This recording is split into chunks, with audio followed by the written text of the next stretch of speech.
Lockdown సమయంలో మన కేంద్ర ప్రభుత్వం వారు వ్యవసాయ చట్టాలు ఏమైతే తీసుకొచ్చాయో మూడు, ముఖ్యంగా గిట్టుబాటు ధర, ఒకే మార్కెట్ ఒకే దేశం, కార్పొరేట్ వ్యవసాయ రంగం, ఈ మూడింటికి వ్యతిరేకంగా ఈవేళ మన భారతదేశ రైతాంగం అంతా కూడా చాలా యుద్ధం చేస్తుంది. మూడు కూడా ఉపసంహరించుకోండి అని చెప్పి. కానీ సెంట్రల్ గవర్నమెంట్ ఆఫ్ ఇండియా వారు ఉపసంహరించుకోము, సవరణ చేస్తాము అని వారు మాట్లాడుతున్నారు. అసలు ఏ సవరణ వద్దు, మీరు ఉపసంహరించుకోండి, మూడు చట్టాలు ఉపసంహరించుకోండి, అంతవరకు మా పోరాటం కొనసాగుతుంది అని వేళ రైతులు బంద్ ప్రకటించారు. ఏకంగా ఆ బంద్కు నేను హృదయపూర్వకంగా సంఘీభావం ప్రకటిస్తున్నాను. ముఖ్యంగా గిట్టుబాటు ధర. గిట్టుబాటు ధర అనేది ఏ కనీస మద్దతు ధర అయితే గవర్నమెంట్ ప్రకటించిందో దాన్ని మీరు లిఖితపూర్వకంగా ఇవ్వండి అని రైతులు అడుగుతున్నారు. కానీ గవర్నమెంట్ లిఖితపూర్వకంగా ఇవ్వట్లా, మేము అమలు చేస్తాం, మమ్మల్ని నమ్మని అంటున్నారు. మరి నిజంగా మీరు అమలు చేసేవారు అయినప్పుడు మరి ఎందుకు మీరు లిఖితపూర్వకంగా ఇవ్వడానికి మీ మనసు యాక్సెప్ట్ చేయదు? You must do it. రైతులు గౌరవించాలి. మనకు అన్నం పెడుతున్న మహానుభావులు, అన్నదాతలు. లాక్డౌన్ పీరియడ్లో మొత్తం మన భారతదేశాన్ని కాదు ప్రపంచాన్ని కాపాడింది రైతాంగం, రైతులు. ఇప్పుడే కాదు ఎప్పుడు కూడా రైతులు మనం కాపాడతారు, మనకు పుట్టెడుతున్నారు. అలాంటి రైతులకి మీరు కనీస మద్దతు ధరని లిఖితపూర్వకంగా ఇవ్వమంటే ఎందుకు ఇవ్వరండి? మీరు ఇవ్వాలి. అన్నిటిని మించి కనీస మద్దతు ధర విషయంలో నేను కోరుకునేది ఏంటంటే, ఆ రోజుల్లో 20 ఏళ్ల క్రితమే భారతదేశంలో గిట్టుబాటు ధర లేక కరువు కాటలు వచ్చినప్పుడు రైతులందరూ ఆత్మహత్య చేసుకుంటుంటే అప్పుడున్న కాంగ్రెస్ గవర్నమెంటు ప్రముఖ వ్యవసాయ శాస్త్రవేత్త డాక్టర్ స్వామినాథన్ పిలిపించుకొని ఆయనతో కమిటీ ఏర్పాటు చేసింది. డాక్టర్ స్వామినాథన్ గారు బ్రహ్మాండంగా తన కమిటీతో మొత్తం పరిశోధించి గిట్టుబాటు ధర అనేది రైతు తను పడే కష్టానికి, తను పెట్టే పెట్టుబడికి, కవులకి, శ్రమకి అన్నిటి కూడా తీసుకొని వాటితో పాటు అదనంగా ఒక 50% లాభం ఇవ్వాలి రైతుకి. అదే నిజమైన గిట్టుబాటు ధరని అడిగి డాక్టర్ స్వామినాథన్ కమిటీ. సో ఎందుకు మీరు ఆ వేళ కాంగ్రెస్ గవర్నమెంట్ కానీ ఈవేళ మీరు ఈ ఎన్డీఏ గవర్నమెంట్ కానీ ఎందుకు మీరు డాక్టర్ స్వామినాథన్ కమిటీని మీరు సిఫార్సుని ఎందుకు మీరు అమలు చేయరు?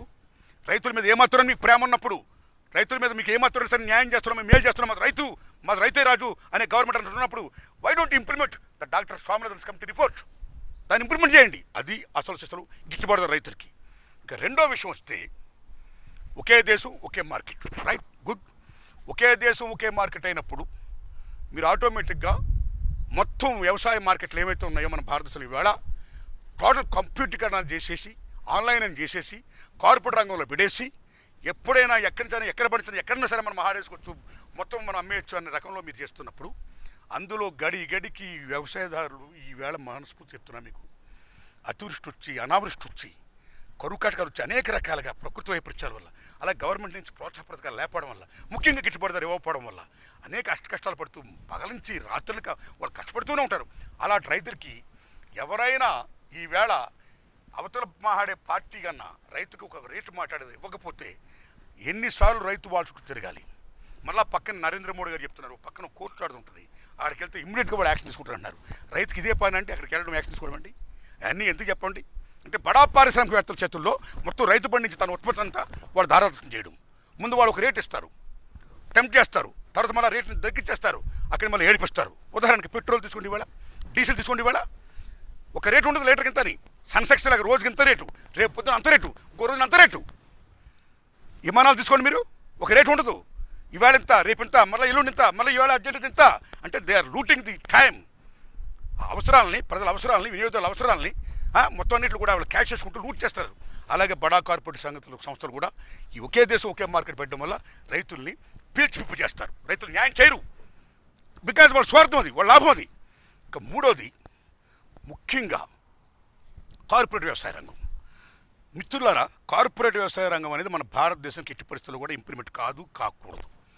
టేక్ యూరోప్లో వ్యాస్ట్ ల్యాండ్ ఉంది, పాపులేషన్ తక్కువ ఉంది, అమోఘమైన జలవనరులు, మైదానాలు, బీభత్సం పాడి పంటలు ఉండేవి.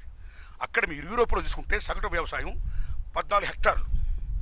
వెన్ కమ్స్ టు అమెరికా సగటు వ్యవసాయం 170 హెక్టార్లు. వెన్ కమ్స్ టు ఇండియా, మన భారతదేశం సగటు వ్యవసాయం 1.16 ఓన్లీ. వై? బికాజ్ భారతదేశం వ్యవసాయ ప్రధానమైన దేశం. 70% పైగా వ్యవసాయం మీద ఆధారపడి ఉన్నారు.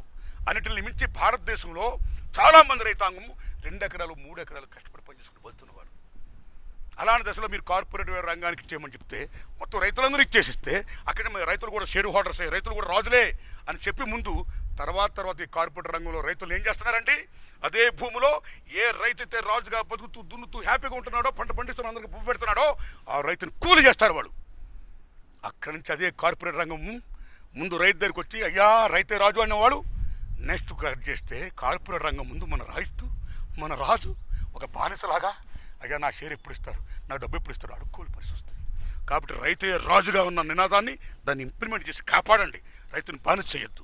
ఈ కార్పొరేట్ వ్యవసాయ రంగం మన భారతదేశం కరెక్ట్ కాదు అని నేను విజ్ఞప్తి చేస్తున్నాను. ఈ దశలో అన్నింటినీ మించి భారతదేశంలో ముఖ్యంగా వ్యవసాయ చట్టాలతో పాటు ఏ విద్యుత్ బిల్లు పట్టుకొచ్చిందో కేంద్ర government, central government of India NDA ప్రభుత్వం, ఆ విద్యుత్ బిల్లు కూడా కరెక్ట్ కాదు, ప్రైవేట్ పరం చేయొద్దు. కమ్స్ టు బాంబే మొత్తం ఇవాళ ప్రైవేట్ పరం అయిపోయింది ఈ విద్యుత్తు. ఇక్కడ మీరు తీసుకోండి, ముఖ్యంగా మన తెలుగు రాష్ట్రాల్లో తెలంగాణ కానీ ఆంధ్రప్రదేశ్ కానీ తీసుకోండి. ఈవేళ కేసీఆర్ గారు ఫుల్ కరెంట్ ఫ్రీకి ఇస్తున్నాడు. ఆయన అక్కడ జగన్మోహన్ రెడ్డి గారు ఇస్తున్నారు, అలాగే చాలా రాష్ట్రాలు ఇస్తున్నాయి. ఈ రకంగా మీరు కార్పొరేట్ చేతుల రంగంలో విద్యుత్ సంస్కరణ పేరు చెప్పి వాళ్ళ చేతులు కరెంట్ పెడితే మళ్ళీ వాళ్ళు వీళ్ళ పెట్రోల్ డీజిల్ ఎలాగైతే లూట్ చేస్తున్నారో, విమాన ఛార్జీలు ఎలాగైతే లూట్ చేస్తున్నారో, అలాగే రేపు పొద్దున కరెంట్ కూడా లూట్ చేస్తూ రైతుకి ఎక్కడ మీరు కరెంట్ ఇస్తారు? రైతు బిల్లు కట్టకపోతే ఆపేస్తారు, పంట నాశనం అయిపోద్ది. కాబట్టి ఎందుకంటే మన సంక్షేమ ప్రభుత్వం, సంక్షేమ రాజ్యం. కాబట్టి విద్యుత్ ఏమైతే ఉందో, విద్యుత్ బిల్లు ఏమైతే ఉందో రాష్ట్రాల చేతుల్లో కానీ మీ చేతుల్లో కానీ ఉన్నప్పుడు ప్రజలకి మొత్తం న్యాయం చేయండి, రైతులకు న్యాయం చేయండి. ఈవేళ అనేక రాష్ట్ర ప్రభుత్వాలు ఏ విద్యుత్తునైతే ఫ్రీగా ఇస్తున్నాయో, మన తెలంగాణ గవర్నమెంట్ కానీ మన ఆంధ్రప్రదేశ్ గవర్నమెంట్ కానీ, సో మెనీ గవర్నమెంట్స్, దాన్ని కాపాడమని కొనసాగనివ్వండి. మీరు కూడా భారతదేశంతో అలా ఇంప్లిమెంట్ చేయండి. కార్పొరేట్ రంగంలో ఎందుకంటే పెడతారు మీరు, మళ్ళీ వాళ్ళు లూట్ చేస్తారండి, వాళ్ళు పెట్టొద్దు సార్ ప్లీజ్. అందుకని నేను నరేంద్ర మోడీ గారిని, ఎన్డీఏ ప్రభుత్వం నేను విజ్ఞప్తి చేస్తున్నా, మీరు తీసుకొచ్చిన 3 చట్టాలు ఏమైతే ఉన్నాయో, రైతాంగ చట్టాలు ఏమైతే ఉన్నాయో వ్యవసాయానికి అనుకూలంగా, అవి వ్యవసాయానికి అనుకూలం కాదు, అననుకూలం. రైతులు ఏ డిమాండ్స్ కోసం వెయిట్ చేస్తున్నారో రైతుల డిమాండ్స్ని యాక్సెప్ట్ చేయండి. ది సేమ్ టైం ఈ విద్యుత్తు కరెంట్ బిల్లు ఏమైతే సంవత్సరాలు మీరు తీసుకున్నారో, సంవత్సరాల పేరు చెప్పి అది కూడా కరెక్ట్ కాదు, దాన్ని కూడా మీరు ఎత్తేసేయండి. చేసి అన్నదాత అన్నం పెడుతున్న రైతుని ఆదుకోండి, వాళ్ళు ఎలా రూట్లను పాలు చేయకండి, ఆ రుణం తీర్చుకుందాం మనం ప్లీజ్. ఈ బంద్కి నేను సంఘీయం ప్రకటిస్తున్నాను. ఎన్డీఏ గవర్నమెంట్, నరేంద్ర మోడీ గారు ఇమ్మీడియట్గా రైతుల డిమాండ్స్ని యాక్సెప్ట్ చేసి ఆయన రైతుల పక్షపాతాన్ని చాటుకుంటూ ఉండాలని నేను కోరుకుంటున్నానండి. Thank you.